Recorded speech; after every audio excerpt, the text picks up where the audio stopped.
Саламатсыздар ма, 6 сынып оқушылары, мен Төребекова Оразайым. Бұл жаратылыстану 6 сынып 2-90 БЖБ-сы. Жаратылыстанудың 6 сыныптың 2-90-ның БЖБ-сы. Білмей жатқан оқушылар болса, осыны көшіріп алса болады. Бұл БЖБ-лардың барлығы өте дұрыс.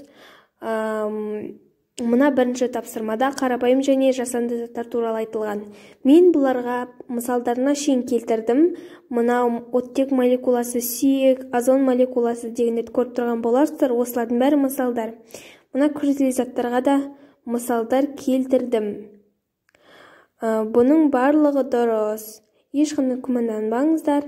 Бұлардың барлығына мен мысалдарына шейін келтіріп жазып қойдым. Бірінші тапсырманың мына жақта Б-сы, С-сы бар. Б-да қарапайым заттар туралы жазылған, С-сында табиғи және жасанды заттар туралы жазылған. Екіншісінде де табиғи және жасанды заттар туралы жазылған. Мен оларға мысалдарына шейін келтіріп, барлығын жазып қойдым. Ал мына жақта үшінші тапсырма бар.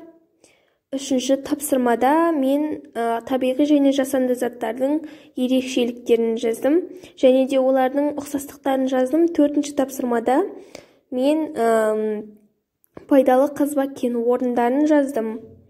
Мысалдарына шейін келтіріп қойдым.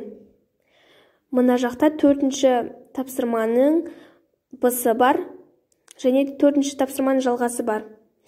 Б-сында мен сол кен орындар туралы жаздым. Егер менің осы БЖБ-ым сіздерге көмегін берсе, маған лайк басып, маған тіркеліп кетсеңіздер болады. Менің парақшам Төребекова Оразайым. Сау болыңыздар, маған тіркелуді ұмытпаңыздар.